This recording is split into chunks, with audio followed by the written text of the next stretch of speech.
po yung nangyari. Meron pong inilabas na ngayon lang, ngayong umaga, kaninang umaga, ay naglabas po ng statement itong si Vice President Inday Sara Duterte patungkol po dyan sa inihaing impeachment complaint dito kay Representative Jokno. Alam naman natin yung si Jokno ay dilawan talaga yan. So syempre kung ano yung mga akusasyon niya, ano yung allegation nila kay VP Sara, alam naman po natin yan na paninira lamang yan kasi takot sila na maging presidente itong si VP Sara sa 2028. Kasi hindi nila kayang lumaban ng patas sa 2028 kasi alam nilang mananalo na ito at ito yung gusto ng taong bayan. Hindi nila matanggap-tanggap Yan ang problema sa kanila. Ay nako. Mamaya babasahin natin yan sa ipinalabas na official statement ni VP Sara sa page niya. Okay? Pero unahin muna natin ito. Itong impeachment na panibagong desperate attempt na maghanap ng ebidensya laban dito kay VP Sara. Ang gusto nila papuntahin doon si VP Sara sa House of Representatives. Tapos tatanungin nila yan si VP Sara. Tatanungin, ipapahiya doon sa House of Representatives with all the media na nakatutok. Tapos para magmukhang guilty si VP Sara. Yan naman Huwag na tayong magbulahan kasi po dito sa Donmar TV, hindi po tayo mauuto. Ang mga audience ko dito sa Donmar TV ay talagang bibigyan ko ng impormasyon, katotohanan na itong mga galawan ng kalaban ni VP Sara ay hindi po makakalusot ang mga propaganda at mga pautot ninyo. Ang hilig-hilig kasi nila na gagamitin nila ang kanilang mga posisyon, no?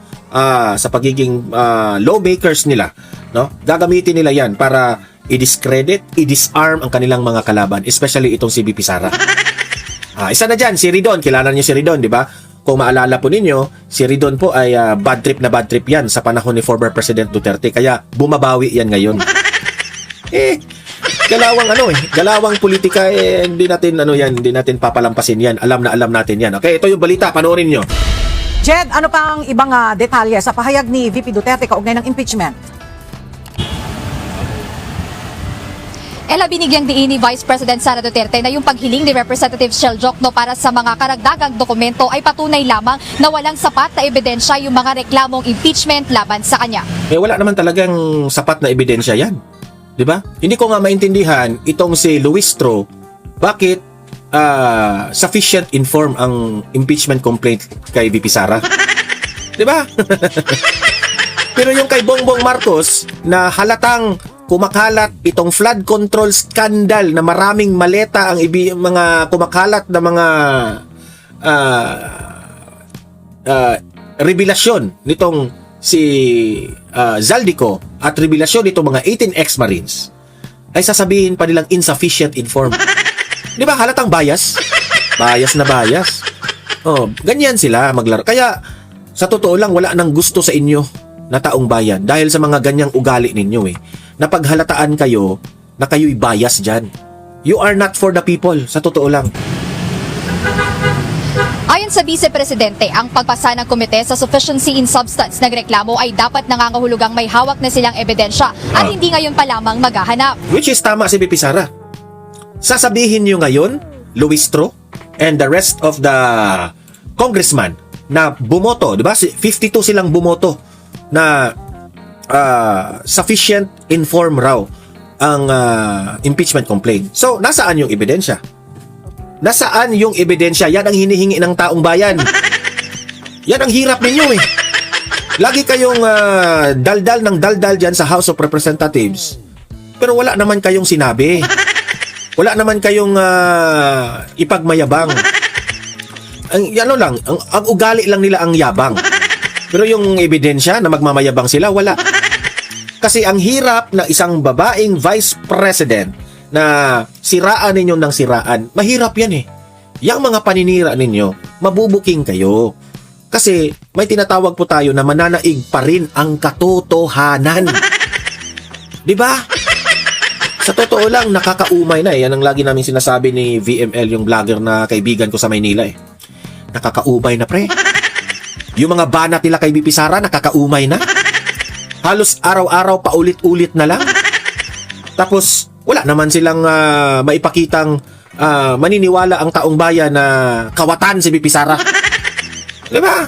So, ang isang taong matino na nagtatrabaho at alam nyong maraming taong bayan na kasuporta sa kanya, insecure kasi kayo. Insecure eh. Yan ang ingat sa atin. Kung gusto nyo, ito lang masasabi ko sa iyo, Dilima, Jokno, sino pa yan, yung Makabayan Black. Kung gusto nyo na magugustuhan kayo ng taong bayan, no? Magserbisyo kayo sa taong bayan. Huwag puros politika. Huwag puros pamilya. Huwag puros mga daldal ng daldal dyan sa mga sinasabi nyo. Magpakita kayo sa taong bayan na tumutulong kayo sa mga mahihirap. Nagpakita kayo doon sa... Buti pa si Leni Robredo kasi tumutulong. Nung time na Vice President si Leni Robredo. Kahit alam kong plastic yon, at least tumutulong. Diba? Yan ang hirap eh. Ito mga kalaban ng mga Duterte, batikos sila ng batikos na sila yung malinis. Duterte na ang madudumi. Diba? Pero, hindi mo naman nakikita na tumutulong sila sa taong bayan. Hindi mo naman makita na may malasakit sila. Si Senator Bongo pa yun ng ikot. Halos halos mapagong na si Bongo sa kakaikot sa Pilipinas para lang tumulong, no? Bakit ko ba nasabing napapagong na? Sa Bisaya, napagong, yung nasunog bang napagong ba? Kasi umiikot si Bongo, ang init-init, ang tirik-tirik ng araw, pero umiikot pa rin si Bongo doon sa mga nasunugan. Sinong hindi mapapagong doon? Di ba? Pero tahimik si Bongo. Hindi nang aaway, tahimik na tumutulong. Tapos pagbibintangan pa ngayon si Bongo, nakorap si Bongo, nag-ano si Bongo.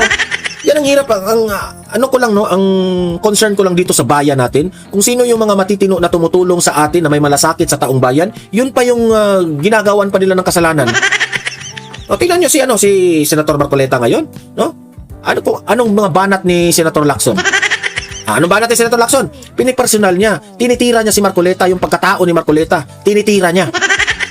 Pero ang punto naman ni Marcoleta, sabi niya, bahala ka na kung bibirahin mo ako, titirahin mo ako, wala akong paki dyan. Ang pakialam ko, nasaan na yung big fish, nasaan na yung mastermind sa flood control. Di ba? Palakpakan! Hindi nyo, alam nyo, si Ping Lacson, pikon na pikon siya ngayon kay, Marcoleta, itong si Senator Lacson. Kasi, banat siya ng banat para ilihis ang issue, no? Kasi nakatutok ngayon ang taong bayan sa issue ng flood control. Kung sino ba talaga ang mastermind. Nakatutok ang taong bayan. Ngayon, si Marcoleta, papunta na doon. Papunta si Marcoleta doon. Sino ba? Pinipressure niya itong si Ping Lacson. Si Lacson naman, napaghalataan na, ika nga, sabi ng mga political analyst, mga vloggers, may pinoprotektahan napaghalataan na ayaw nilang imbitahin yung dapat imbitahin sa Blue Ribbon Committee. Ngayon, para ilihis ang issue, para magmukhang kasalanan si Marcoleta, tinitira niya yung asawa ni Marcoleta, doon sa insurance company na nakalink raw kay Diskaya, protector raw si Marcoleta sa mga Diskaya, pro-China raw si Marcoleta, dapat raw magbantay ang taong bayan na wag iboto ang mga taong hindi raw loyal sa Pilipinas. Kung ano-ano na lang ang paninira niya kay Marcoleta. Itong si Lacson na ito. Lacson, hindi po yan ang issue ng Blue Ribbon Committee mo. Ang issue po ng Blue Ribbon Committee mo, sino ang mastermind? Imbitahin na natin si Martin Romualdez. Gumawa ka ng paraan na makabalik si Zaldico. Bakit takot na takot ka na malilink ang issue papunta kay Bangag? Di ba? Tapos, daldal siya ng daldal. May nakitang picture doon na nakasakay pala sila doon sa helicopter, si Soto at si Ping Lacson, kung saan merong picture na yun rin ang ginamit na paghatid ng mga maleta. I-explain mo yun. Bakit ka nakasakay doon? Nagtatanong kami, taong bayan, di ba? Yan ang hirap sa atin Dahil dito, tinawag ni VP Duterte ang hakbang na ito na ikatlong fishing expedition ng Kamara. Aniya, ang unang bugso nito ay noong budget hearing noong 2024 kung saan lumabas ang tanyag na linya na let's stick to our plan. Sinundan ito ng... Sino yung let's stick to our plan? Walang iba kundi si Stella Kimbo. Di ba? Kung maalala niyo?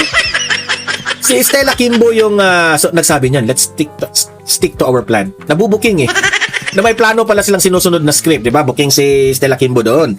Pagkatapos, daldal ng daldal itong si Stella Kimbo. Ngayon, may picture doon sa bahay niya. Sagutin mo ito, Kimbo, ha? Kasi kumakalat ito ngayon sa social media. Sa bahay niya, may mga maleta. Tapos may nakasabit doon na bike. Okay? Nasabi nila, may bike, no? Nakasabit yung bike sa garage. Tapos may mga maleta sa ilalim. Nasabi ng mga 18 ex-Marines, naghahatid sila ng maleta doon kay Stella Kimbo. Tapos, merong picture na si Stella Kimbo, I think sumasali siya doon sa parang triathlon o anong mga lon yun. Ginamit niya yung bike na nakita doon. Magkapareha yung bike na sinabit at yung ginamit niyang bike doon sa activity na sinalihan niya.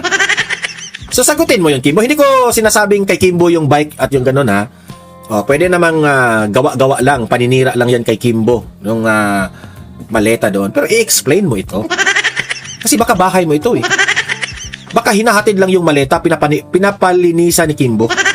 Kayo naman, hindi ko naman sinabing may milyon-milyong pera ang nasa loob ng maleta.